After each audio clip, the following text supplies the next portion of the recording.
Hello everyone, welcome to my YouTube channel. हम बात कर रहे थे कंपनी लॉ में डॉक्ट्रिन्स की, जिसमें हमने दो डॉक्ट्रिन्स देख ली थी, doctrine of constructive notice and doctrine of indoor management. आज हम इस वीडियो में थर्ड डॉक्ट्रिन जो हमारे सामने निकल के आ रही है, डॉक्ट्रिन ऑफ अल्ट्रा वायरस के बारे में बात करेंगे। प्रीवियस वीडियो में हमने दो कंसेप्ट देखे थे जिस पर यह डॉक्ट्रिन्स बेस्ड है। वीडियो के लिंक आई बटन में है, आप जाकर के देख सकते हैं। डॉक्ट्रिन ऑफ अल्ट्रा वायरस में हमारे सामने तीन वर्ड्स निकल के आते हैं। डॉक्ट्रिन जिसका मतलब होता है प्रिंसिपल या रूल, अल्ट्रा जो कि एक लैटिन वर्ड है जिसका मतलब होता है बियॉन्ड, और वायरस का मतलब होता है अथॉरिटी, पावर या limit. Doctrine of ultra virus का मतलब होता है प्रिंसिपल ऑफ बियॉन्ड अथॉरिटी। चलिए समझते हैं डॉक्ट्रिन ऑफ अल्ट्रा वायरस को। जैसा कि हम जानते हैं कि जो कंपनी का मेमोरेंडम ऑफ एसोसिएशन होता है उसमें टोटल 6 क्लॉजेस होते हैं, और जो थर्ड इंपॉर्टेंट क्लॉज हमारे सामने निकल के आता है वह है ऑब्जेक्ट क्लॉज। ऑब्जेक्ट क्लॉज में कंपनी के ऑपरेशंस डिफाइंड होते हैं।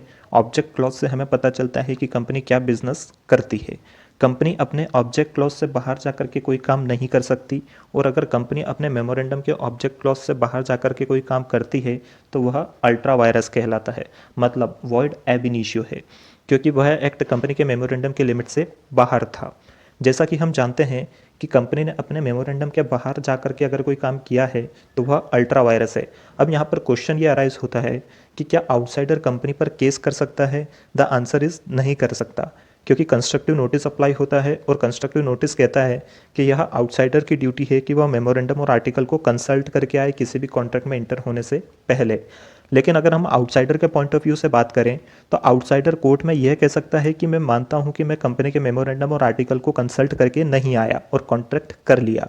लेकिन कंपनी के डायरेक्टर्स को तो यह पता था कि वो जो कॉन्ट्रैक्ट कर रहे हैं वह अल्ट्रा वायरस है। उन्होंने कॉन्ट्रैक्ट क्यों किया कंपनी के बिहाफ पर? यहाँ गलती आउटसाइडर के साथ साथ कंपनी के डायरेक्टर्स की भी तो है।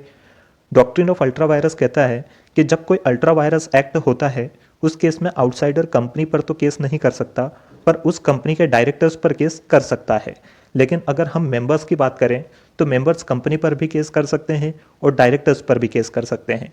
रीज़न बीइंग कि जो कंपनी के मेमोरेंडम होता है वह कंपनी पर भी बाइंड होता है, डायरेक्टर्स पर भी बाइंड होता है और मेंबर्स पर भी बाइंड होता है। जब हम बाइंडिंग फोर्स ऑफ मेमोरेंडम और आर्टिकल पढ़ेंगे तब आपको और क्लियर हो जाएगा। चलिए एक बार डॉक्ट्रिन ऑफ अल्ट्रा वायरस की थ्योरी को रीड करके देखते हैं। The expression ultra vires consist of two words ultra and vires. Ultra means beyond and vires means powers. Ultra vires में हमारे सामने दो वर्ड्स निकल के आते हैं, अल्ट्रा एंड वायरस, जिसमें अल्ट्रा का मतलब होता है बियॉन्ड और वायरस का मतलब होता है पावर या authority. The expression ultra virus means an act beyond the powers. Ultra virus का मतलब होता है beyond the power. Here the expression ultra virus is used to indicate an act of the company which is beyond the power conferred on the company by the object clause of its memorandum। अगर company अपने object clause से बाहर जाकर के कोई काम करती है तो वह अल्ट्रा वायरस कहलाता है। If the company has entered into any such contract outside the scope of the object clause of memorandum, such contract is void and cannot be ratified even if all the directors wish to ratify it।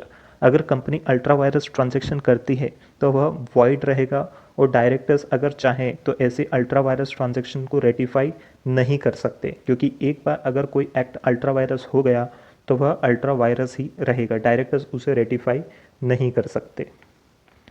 An outsider cannot sue the company for such ultra virus contract, but the outsider can hold the directors personally liable।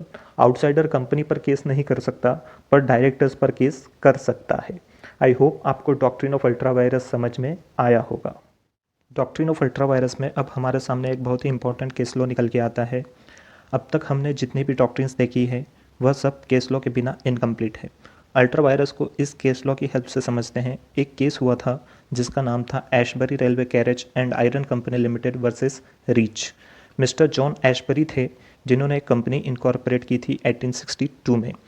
Memorandum में लिखा था कि company railway track plus wagon, जो rail की bogie होती है यानी rail के डिब्बे को मैन्युफैक्चरिंग करेगी, प्लस हायरिंग और लैंडिंग का बिजनेस करेगी।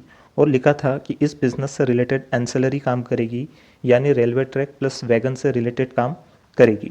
1864 में बेल्जियम गवर्नमेंट से इस कंपनी को 70,000 पाउंड्स का रेलवे ट्रैक बनाने का कॉन्ट्रैक्ट मिला। कंपनी ऑलरेडी बड़े कॉन्ट्रैक्ट में इन्वॉल्व थी, इसलिए इस कंपनी ने सब कॉन्ट्रैक्ट कर दिया रीच को। यह भी एक रेलवे कॉन्ट्रैक्टर था। अब रीच के साथ प्रॉब्लम यह निकल के आई कि वह मार्केट में नया कॉन्ट्रैक्टर था और उसके पास इतना फंड नहीं था कि वह यह कॉन्ट्रैक्ट कंप्लीट कर सके। कंपनी कहती है हम आपको फाइनेंस कर देंगे और जब कॉन्ट्रैक्ट कंप्लीट होने पर कंपनी जब आपको फाइनल पेमेंट करेगी तब लोन का अमाउंट विथ इंटरेस्ट डिडक्ट करके पेमेंट कर देंगे। कंपनी और रीच के बीच में एग्रीमेंट होता है। बाद में कंपनी के मेंबर्स ऑब्जेक्शन ले लेते हैं। मेंबर्स कहते हैं कि कंपनी के डायरेक्टर्स ने कैसे रीच को फाइनेंस कर दिया। फाइनेंस करना या लोन देना कंपनी के मेमोरेंडम में लिखा ही नहीं है। इसका मतलब यह अल्ट्रा वायरस ट्रांजैक्शन है। अब कंपनी रीच के पास जाती है और कहती है मेंबर्स ने ऑब्जेक्शन ले लिया है, सॉरी हम यह कॉन्ट्रैक्ट नहीं कर सकते, आपको पैसे लौटाने पड़ेंगे क्योंकि यह कॉन्ट्रैक्ट अल्ट्रा वायरस है।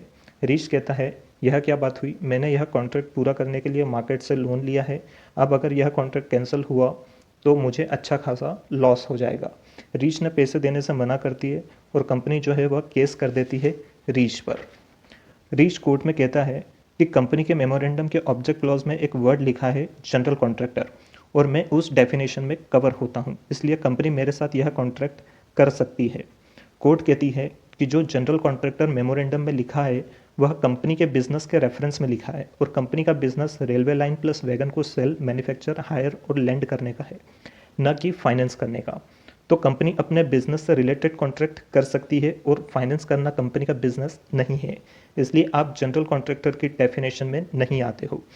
रीच अपना सेकंड पॉइंट रखता है कि कंपनी अगर चाहे तो जनरल मीटिंग कॉल करके उसमें एसआर पास करके ऑब्जेक्ट क्लॉज को अल्टर करके इस अल्ट्रा वायरस एक्ट को रेटिफाई कर सकती है। कोर्ट कहती है एक बार कोई अल्ट्रा वायरस एक्ट हो गया तो वह अल्ट्रा वायरस ही रहेगा। अगर 100% शेयर होल्डर्स भी अप्रूवल दे देते हैं तब भी वह अल्ट्रा वायरस ही रहेगा। आप अल्ट्रा वायरस एक्ट को रेटिफाई नहीं कर सकते और रीच जो है यहाँ पर केस हार जाता है। Thank you so much for watching this video. If you really like this video, please subscribe to my YouTube channel. Thank you so much.